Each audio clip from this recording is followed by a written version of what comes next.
अपने विचारों पर ध्यान दो, क्योंकि वह तुम्हारे शब्द बनेंगे। अपने शब्दों पर ध्यान दो, क्योंकि वह तुम्हारे कर्म बनेंगे। अपने कर्मों पर ध्यान दो, क्योंकि वह तुम स्वयं बनोगे। गलती उसी से होती है जो मेहनत से काम करता है। निकम्मों की जिंदगी तो दूसरों की बुराई खोजने में खत्म हो जाती है। इज्जत इंसान की नहीं होती, जरूरत की होती है। जरूरत खत्म तो इज्जत खत्म। बोलना सीखिए, वरना जिंदगी भर सुनना पड़ेगा।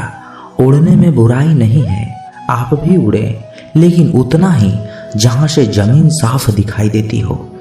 सिर्फ वो लोग आपकी परवाह करते हैं जो आपको तब भी सुन सकते हैं जब आप चुप होते हैं। चिंता उतना ही करिए जितने में काम हो जाए, उतना नहीं कि जिंदगी ही तमाम हो जाए। आप अपने शब्दों को चाहे जितनी भी समझदारी से बोलिए, लेकिन सुनने वाला अपनी योग्यता और अपने मन के विचारों के अनुसार उसका मतलब निकालता है। यकीन करो, जो तुम्हें भूल चुका है वो भी याद करेगा, बस उसके मतलब के दिन आने दो। कहानी जिंदगी की यही है कि इसमें मनचाहा किरदार नहीं मिलता। जिंदगी तो अपने दम पर ही जी जाती है। दूसरों के कंधे पर तो सिर्फ जनाजे उठाए जाते हैं। आपकी मुस्कान, आपके चेहरे पे भगवान के हस्ताक्षर हैं। उसे अपने आंसुओं से या क्रोध से मिटने ना दें। कोई भी व्यक्ति हमारा मित्र या शत्रु बनकर संसार में नहीं आता। हमारा व्यवहार और शब्द ही लोगों को मित्र और शत्रु बनाता है। जो व्यक्ति हर वक्त दुख का रोना रोता है, उसके द्वार पर खड़ा सुख बाहर से ही लौट जाता है। जिसके पास उम्मीद और आश है, वो जिंदगी के हर इम्तिहान में पास है। हर कोई अपना नहीं होता, और यही सच है। कितने अजीब है ये जमाने के लोग, खिलौना छोड़कर जज्बातों से खेलते हैं। महान दिमाग विचारों की चर्चा करता है, औसत दिमाग घटनाओं की चर्चा करता है, और छोटा दिमाग लोगों की चर्चा करता है। अहंकार ना पालिए जनाब, वक्त के समंदर में कई सिकंदर डूब गए। इन 5 जगहों पर हमेशा चुप रहना सीखिए। पहला, जहां आपके शब्द की कोई कीमत नहीं। दूसरा, जहां बोलने के बाद आपको पश्चाताप करना पड़े। तीसरा, अगर आपके बोलने से किसी का दिल दुखता हो। चौथा, अगर आप गुस्से में हो, क्योंकि इंसान गुस्से में बिना कुछ सोचे समझे कुछ भी बोल देता है। और पांचवा, जहां आपको समझदारी से कोई सुनने वाला ना हो। किसी का कष्ट देखकर अगर तुम्हें भी कष्ट होता है, तो समझ लेना कि तुम्हारी आत्मा में परमात्मा विराजमान है।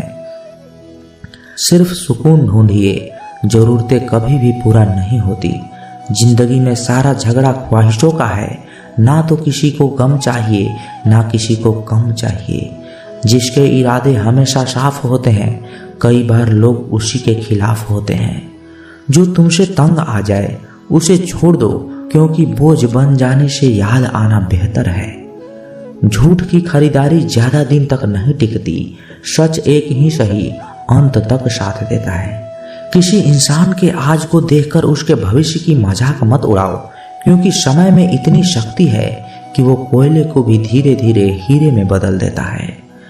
समय जब फैसला करता है तो गवाहों की जरूरत नहीं पड़ती। इंसान का काम तमाम करने वाला एक ही शब्द है, कल करूंगा। न तो अधिक बोलना अच्छा है, न ही जरूरत से ज्यादा चुप रहना। जैसे बहुत अधिक वर्षा होना भी अच्छी बात नहीं है, और बहुत अधिक धूप भी अच्छी नहीं होती। विचार कीजिए, हमारा जन्म हमारी मर्जी से नहीं होता, न हमारा मरण हमारी मर्जी से होता है। तो इस जन्म मरण के बीच में होने वाली सारी व्यवस्था हमारी मर्जी से कैसे हो सकता है। जिंदगी में हर मौके का फायदा उठाओ, पर किसी के मजबूरी का नहीं।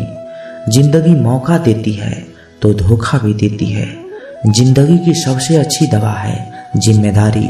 एक बार पी लीजिए साहब, जिंदगी भर थकने नहीं देगी। जीवन में प्रयास सदैव कीजिए, लक्ष्य मिले या अनुभव, दोनों ही अमूल्य हैं।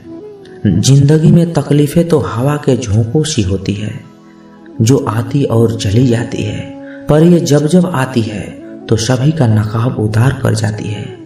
जो आपने सोचा है जरूरी नहीं है कि वो मिल जाए, मगर जो भगवान ने सोचा है वो आपको जरूर मिलेगा। इंसान कर्म करने में अपनी मनमानी कर सकता है, मगर फल भोगने में नहीं। अपना वो होता है जिसके साथ बातें खुलकर की जा सके, ना कि संभल कर। मनुष्य अहंकार और गलतफहमी के कारण महत्वपूर्ण चीजों से दूर रहता है। गलतफहमियां सच नहीं बताती और अहंकार सत्य को नहीं देखने देता। अगर आपके साथ जिंदगी खेल रही है तो आप निश्चित ही एक बेहतरीन खिलाड़ी होंगे। जिंदगी का काम है ठोकर मारना, बिखरना है या निखरना है, ये तो आप पर निर्भर करता है। आज तुम्हारे जीवन में कितनी मुसीबतें हैं, इससे कोई फर्क नहीं पड़ता। फर्क पड़ता है बस इस बात से कि तुम उसका सामना कैसे करते हो।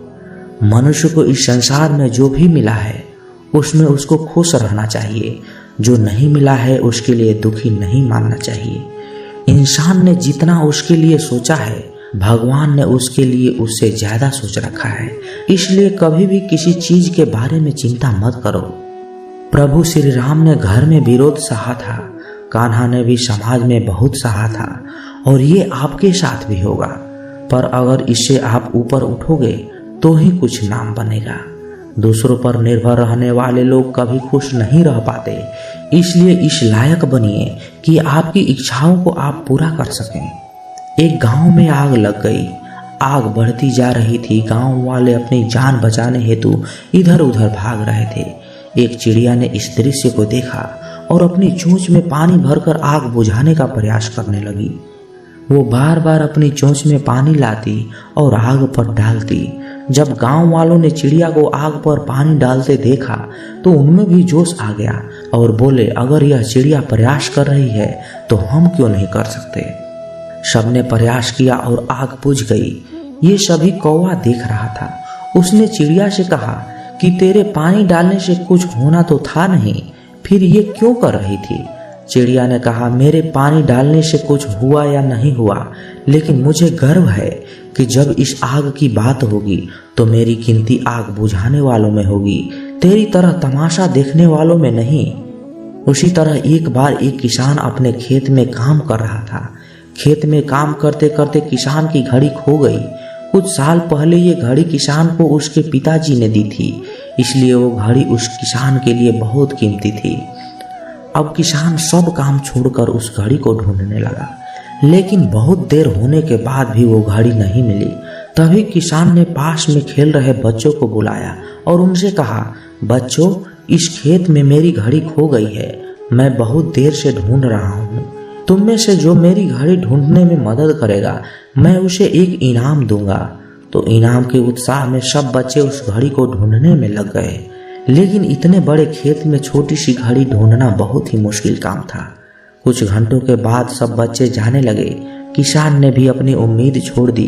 वो भी घर जाने की तैयारी कर रहा था। आखिर में एक बच्चा किसान के पास आया और बड़े शान से कहा कि सब बच्चे चले गए हैं, बस मुझे थोड़ी देर और घड़ी ढूंढने दीजिए। किसान ने कहा, ठीक है, मैं कुछ देर बाद आता हूँ, तुम देखो जब तक घड़ी मिलती है। किसान जब 20 मिनट बाद आया तब बच्चे के हाथ में घड़ी थी। किसान आश्चर्यचकित हो गया और बच्चे से पूछा, इतनी जल्दी तुमको घड़ी कैसे मिल गई। बच्चे ने कहा, सब लोग जा चुके थे। अब इतनी शांति थी कि मैं धीरे धीरे पूरे खेत में घूमकर घड़ी की आवाज सुनने लगा। जैसे ही शांति में मुझे आवाज सुनाई दी, वैसे मुझे पता लग गया कि घड़ी कहाँ पर है और हमने घड़ी को प्राप्त कर ली। दोस्तों, ये कहानी शांत दिमाग का बहुत ही बढ़िया उदाहरण है। जब हमारा दिमाग शांत होता है, हर बड़ी चिंता खत्म हो जाती है और आसपास का शोर भी खत्म हो जाता है, तो हमारा दिमाग अपने आप काम करने लगता है और हमें सही दिशा दिखाता है। दोस्तों, इस वीडियो में बस इतना ही। जल्द मिलते हैं हम और किसी ज्ञानवर्धक वीडियो के साथ। तब तक के लिए अपना ख्याल रखिएगा। धन्यवाद। जय श्री कृष्णा।